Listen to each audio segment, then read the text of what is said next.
मोकामा गोलीकांड के बाद अनंत सिंह की मुश्किलें लगातार बढ़ती हुई दिखाई दे रही है और वो जेडीयू जो बता रही थी कि भाई साहब वो अनंत सिंह के साथ है, वो भी अपना पल्ला झाड़ती हुई दिखाई दे रही है। ऐसा मैं क्यों कह रहा हूं, सब कुछ आपको विस्तार पूर्वक बताऊंगा, लेकिन उससे पहले मेरा परिचय जान लीजिए। मेरा नाम है रजत और आप जनता जंक्शन देख रहे हैं। आपको ज्ञात होगा कि किस तरीके से लोकसभा चुनाव में अनंत सिंह जेडीयू के लिए एकदम से खड़े थे और खुले मन से ललन सिंह का सपोर्ट कर रहे थे। ललन सिंह को जितवाने में भी अनंत सिंह का बहुत बड़ा हाथ माना जाता है, लेकिन वही ललन सिंह से जब अनंत सिंह के बारे में पूछा गया तो उनका बयान कुछ ऐसा था जिससे आप भी चौंक जाएंगे। ललन सिंह कहते हैं कि भाई अनंत सिंह को टिकट किसने दिया?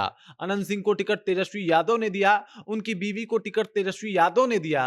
वो लॉ एंड ऑर्डर पे सवाल नहीं उठा सकते। और ये बात बता रही है कि जिस बेबाकी के साथ ललन सिंह ने अनंत सिंह का विरोध कर दिया कि भाई उनको टिकट देना ही नहीं चाहिए था, अगर गोली कांड किए हैं तो भाई साहब वो बचेंगे नहीं और कोई भी बख्शा नहीं जाएगा। और ये बात बताता है कि जेडीयू जो है अब धीरे धीरे अनंत सिंह से किनारा कर रही है। और आपको बता दूं कि विधानसभा का चुनाव काफी करीब है, नजदीक है, और इस दौरान जेडीयू जो है जिस तरीके से अनंत सिंह की मुश्किलें बढ़ा रही है, वो बता रहा है कि इससे अनंत सिंह के लिए चुनावी रास्ता जो है वो आसान नहीं होने वाला। तो सवाल ये भी उठता है कि क्या जेडीयू जो है वो टिकट देगी अनंत सिंह को मोकामा से चुनाव लड़ने के लिए? क्योंकि जेडीयू अभी खुद ही कहीं ना कहीं उसके हलक में अनंत सिंह नाम का हड्डी फंसा हुआ है। लगातार लोग उससे सवाल पूछ रहे हैं और जेडीयू इससे घबराई हुई है। वरना अगर अनंत सिंह और जेडीयू का रिश्ता देखना हो तो देख लीजिए किस तरीके से जेल से निकलने के बाद उनके गांव पहुंच जाते हैं मुख्यमंत्री नीतीश कुमार, वो भी ललन सिंह के साथ जाके मिलते हैं, मुलाकात होती है, बात होती है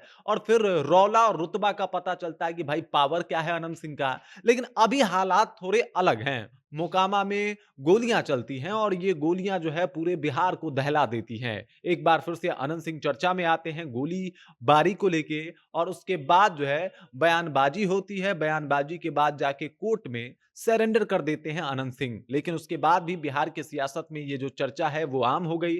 तेजस्वी यादव से लेके पप्पू यादव तक, आरसीपी सिंह तक, सब ने जेडीयू को घेरना शुरू किया। जेडीयू को इस तरीके से घेरा कि भाई साहब आप तो कहते थे कि आप जो अपराध है, आपराधिक घटनाएं हैं, उसके ऊपर जीरो टॉलरेंस की नीति जो है वो लागू करके चल रहे हैं। लेकिन उसके बाद ही आपका एक नेता इस तरीके का गोलीबारी का कांड करता है, इंटरव्यू देता है, ऐसा क्यों है?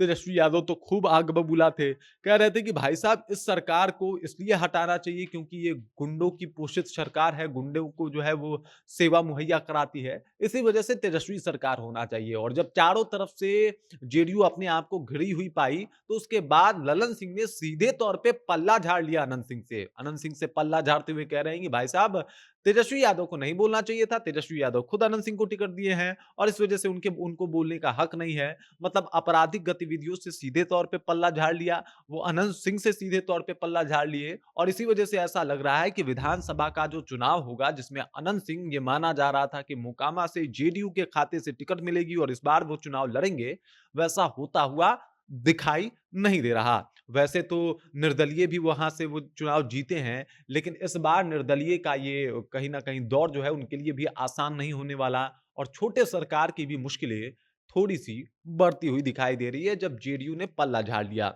यही ललन सिंह हैं जिनको जितवाने के लिए अनंत सिंह जेल से बाहर आए थे, लगातार इनके लिए फील्डिंग सेट किया था, लगातार इनके लिए बयानबाजी भी दिया था। और उसके बाद से लोगों ने ये भी कहा कि नीतीश कुमार ने अपने बूते पे इनको जेल से छुड़वा लिया, एकदम सरकार पूरा एकदम इनके फेवर में खड़ी थी, इस वजह से अनंत सिंह छूट आए। और अब जब छूट आए, गोलीबारी कांड हुआ, तो वही सरकार, वही जेडीयू और वही ललन सिंह अनंत सिंह से पल्ला झाड़ते हुए दिखाई दे रहे हैं। बाकी इस खबर को लेके, इस जानकारी को लेके, छोटे सरकार अनंत सिंह को लेके आप क्या सोचते हैं? आपके जहन में क्या कुछ चल रहा है? कृपया कमेंट कीजिए और अपना विचार हम तक पहुंचा दीजिए। बाकी आप देख रहे हैं जनता जंक्शन और मेरा नाम रजत है।